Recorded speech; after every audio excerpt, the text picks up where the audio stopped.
In the brutal theater of the wild, where survival is dictated by strength, speed, and the ability to deliver a killing blow, some confrontations are so absurd that they seem more like dark comedy than nature's savage reality. One such scenario would pit the colossal polar bear, the undisputed titan of the Arctic, against the Tasmanian devil, a stocky marsupial infamous for its ferocity and bone-crushing bite. The mere thought of this battle is enough to provoke both laughter and intrigue. A half-ton apex predator built for power facing off against a creature that weighs less than the average house cat. But the devil's fearsome reputation and sheer tenacity make this matchup more than a punchline. It becomes a fascinating exploration of whether sheer willpower and lethal precision can ever compensate for an insurmountable difference in size and strength. The polar bear, or Ursus maritimus, is the largest land carnivore on Earth, with adult males typically weighing between 900 to 1.500 pounds and some exceptional individuals reaching or even exceeding 1.600 pounds. Standing nearly 10 feet tall when rearing on their hind legs, polar bears are built for raw power and endurance, with a thick layer of blubber beneath their dense fur providing insulation against the Arctic cold and serving as a natural armor against bites and slashes. This layer of blubber, often over 4 inches thick, also acts as shock absorption, allowing polar bears to endure powerful blows and bites without serious injury. Their forelimbs are immense, ending in paws equipped with 3-inch claws, curved and sharp, designed to grip slippery ice and tear through flesh with terrifying efficiency. These claws, honed for disemboweling seals, can deliver slashing strikes powerful enough to break skulls and crack bones. The polar bear's bite force, estimated at around 1.200 pounds per square inch (psi), is powerful enough to crush the skull of a seal or splinter the thick bones of walruses.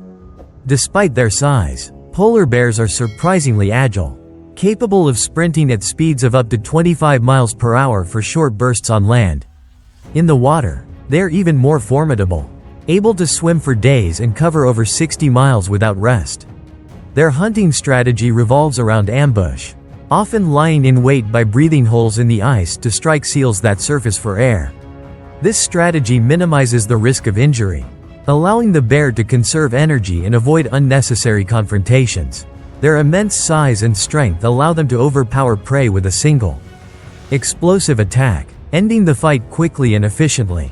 In stark contrast stands the Tasmanian devil, or Sarcophilus heracei, a creature that seems almost comically mismatched in this scenario. Native to the island of Tasmania, this marsupial rarely exceeds 20 pounds in weight, with a stocky body covered in coarse black fur. Its jaws, however, are a different story, equipped with sharp, conical teeth designed for shearing through flesh and crunching bone. The devil's bite force quotient is among the highest of any mammal relative to body size, estimated at around 553 psi. Though this is far less than a polar bear's in absolute terms, it is immensely powerful for an animal so small, allowing the devil to crush bones to reach the marrow. Tasmanian devils are notorious scavengers, often seen reducing carcasses to scraps with their powerful teeth, and have been known to consume up to 40% of their body weight in a single meal. What the devil lacks in size, it makes up for in sheer ferocity. When threatened or fighting over food, Tasmanian devils emit ear-piercing shrieks, lunging with open jaws and clawed paws. Their aggressive displays are enough to make larger predators hesitate. While they rarely hunt large prey, devils are capable of delivering rapid, savage bites that can cause significant bleeding and tissue damage. They are also surprisingly agile, darting and lunging with a speed that belies their stocky build. When cornered, devils will fight with a tenacity that borders on suicidal, ignoring injuries to press their attack.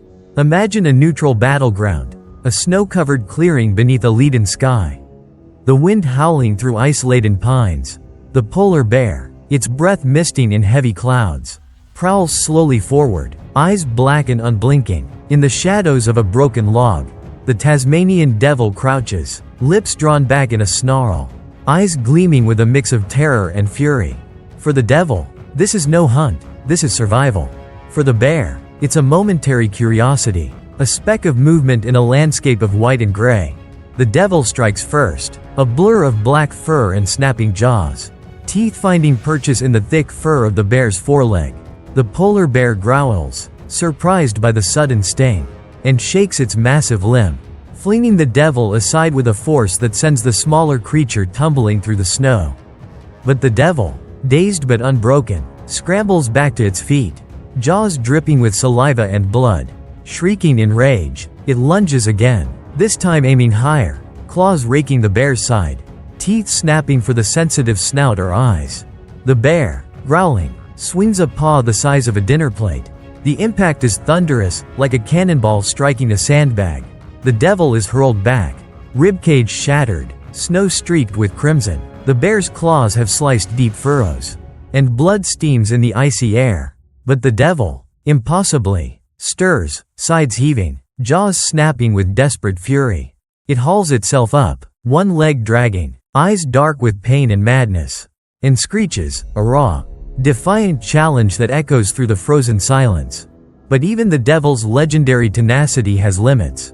The polar bear, more irritated than injured, lumbers forward, jaws wide, teeth close around the devil's midsection, fangs puncturing deep, and with a shake of its massive head, the bear ends the battle as swiftly as it began. The snow is stained red, the silence broken only by the wind. In the end, the outcome was never really in doubt.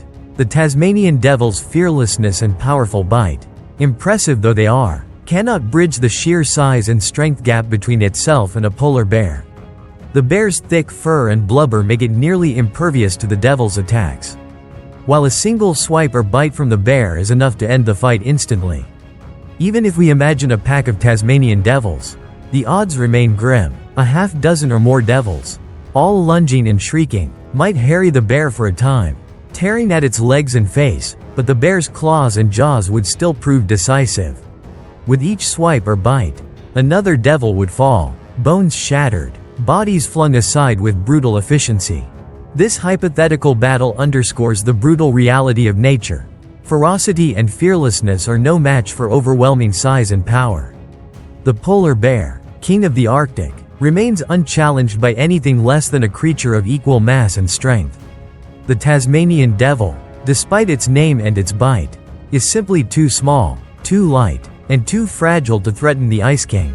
In the frozen silence of the Arctic, where only the strongest survive, even the devil must bow to the bear.